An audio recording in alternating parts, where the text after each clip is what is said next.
মৰিগাঁৱৰ উদিপুৰ বিলত সমূহীয়া মাছ ধৰাৰ সমান্তৰালকৈ অনুষ্ঠিত হৈছে উদিপুৰ মেলা।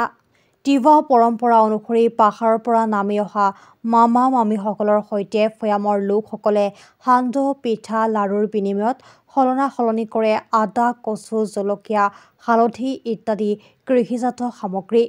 তিৱাসকলৰ ৰজাদিনীয়া পৰম্পৰা অনুসৰি ধৰ্মীয় ৰীতি-নীতিৰে খলা ৰাজ্যৰ ৰজা প্ৰবীণ দেউৰজাই উদিপুৰ বিলত সমূহীয়া মাছ ধৰা পৰ্বৰ অনুমতি প্ৰদানৰ লগে লগেই মাছমৰীয়াসকলৰ মাজত দেখিবলৈ পোৱা যায় আনন্দ উল্লাস।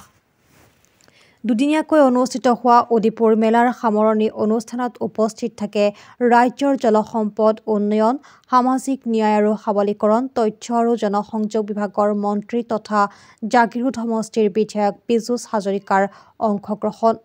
মন্ত্ৰীগৰাকীয়ে মেলাখনৰ সৈতে চিৰপ্ৰবাহমান জনগোষ্ঠীটোৰ কৃষ্টি সংস্কৃতি সংৰক্ষিত হোৱাৰ পোষকতা কৰা পৰিলক্ষিত হয়।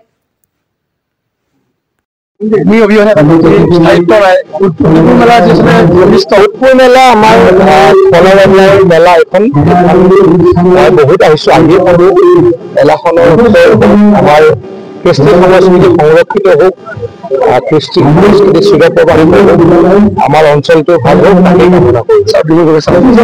জোনবিল মেলাও আমাৰে ঐতিহ্যপূৰ্ণ, কিন্তু এই খলা ৰাজ্যও আমাৰে। তথাপি এলেকা ৱাইজত পূৰ্বৰ পৰাই ৰজা এটা বান্ধি দিছে।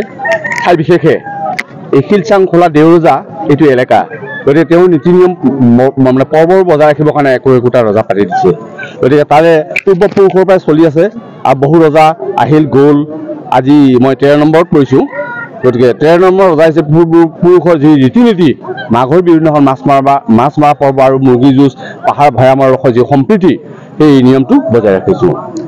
কিমান আমাৰ মেলাখন আপোনাৰ 16-17 বছৰ বয়স হৈছে, 16 বছৰ। কিন্তু এই পৰম্পৰা ঐতিহ্যৰ পৰা ককা দেউতাহঁতৰ দিনৰ পৰাই, তেতিয়া গাড়ী নাছিলে, খোজকাঢ়ি আহিও কৰি আছিল জংঘলে।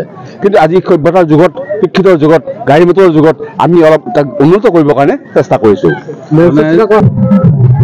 আগত ৰজাক বা বিষয়াক যেতিয়া অভাৰ মাছ আছিলে প্ৰায় 20-30 বছৰ আগত, তেতিয়া অনায়াসে এজন মানুহে যেতিয়া 10 কিলো মাছ পাব, তেওঁ আধা কিলো বা 1 কিলো দিয়াত কুণ্ঠাবোধ নকৰে। কিন্তু এতিয়া মাছৰ অভাৱ প্ৰায় নাথাকে, সেয়েহে এতিয়া আমি সেইবিলাক অলপ এৰাধা কৰি চলিছোঁ।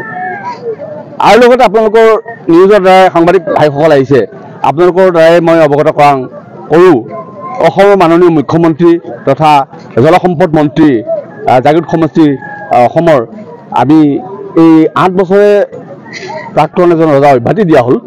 8 বছৰ মোৰ ৰজা হ'ল, পাতা হ'ল ৰাইজে, ৰাজ্যৰ সিদ্ধান্ত সেই সিদ্ধান্ত, এইটো চৰকাৰী কোনো ব্যৱস্থা নাথাকে। গতিকে অসম চৰকাৰৰ যিটো মাননি, আজি পৰ্যন্ত মুখ্যমন্ত্ৰীক জোনাল বলুক প্ৰতিষ্ঠা দিৱসতো অৱগত কৰিলোঁ আৰু বিধায়ক ডাঙৰীয়াকো আমাৰ মন্ত্ৰী জলসম্পদ মন্ত্ৰী তেওঁকো অৱগত কৰালোঁ, কিন্তু আজিলৈকে এই মাননি দিয়া নহ'ল। গতিকে আপোনালোকৰ নিউজৰ দ্বাৰাই আমি তেওঁলোকক অনুৰোধ কৰিছোঁ যে সঁচা পৰম্পৰা ৰখাক তেওঁলোকে যদি মাননি দিব বিচাৰিছে তেতিয়াহ'লে দিয়ক, কিন্তু আমি নাপালেও আমাৰ নিজৰ পৰম্পৰা আমি ৰক্ষা কৰিম। আগত নাছিলে, আজিকালি ৰাজনৈতিকভাৱে পলিটিকেলভাৱে আগবঢ়াৰ কাৰণে কিবা এটা মাননি দিয়ে 1 লাখকে, কিন্তু কিয় আজিলৈকে দিয়া নাই সেইটো ভাগ্যৰ কথা। আমি নিজকে জাতিটোৰ ওপৰত কিবা বেয়া পাইছে নে খোলা ৰজা বেয়া পাইছে?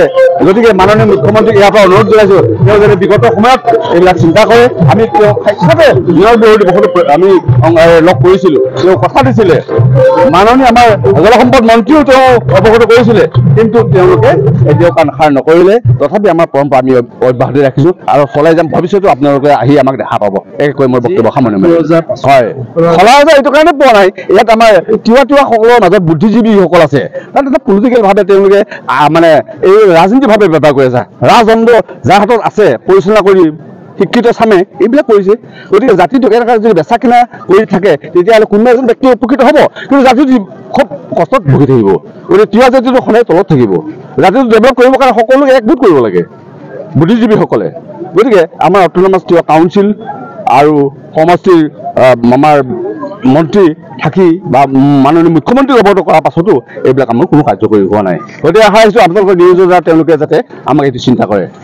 দুৰ্ভাগ্যজনক পাকচক্ৰ আপোনাৰ যিবিলাক আমাৰ তিৱা লিডাৰ আছে, কিছুমান ডাঙৰ লিডাৰ আছে, সেইসকলে তেওঁলোকৰ কথা মতে চলিব লাগে। আৰু এই পৰম্পৰাবিলাক এজন মানুহৰ নেতৃত্বত বা কেইজনমান মানুহৰ নেতৃত্বত নিব বিচাৰিছে, কিন্তু আমি নিজৰ পৰম্পৰাক আমি কাৰো নেতৃত্বত যাব দিয়া নাই। লাগে এই পইচাকেইটা মানুহ নালাগে আমাক। গতিকে অসম চৰকাৰ মাননীয় মুখ্যমন্ত্ৰীক আপোনালোকৰ চেনেলযোগে জনাইছোঁ, আমাৰ জাতীয় পৰম্পৰা ৰক্ষা কৰিবৰ কাৰণে যি আমি সকলো বাহ বিষয়া খোলা বজাৰ চলাই আছোঁ, তাক যাতে তেওঁ আমাক এইটো চকু মেলি চাই, তাকে আশা ৰাখি মোৰ বক্তব্য সামৰণি মাৰিছোঁ।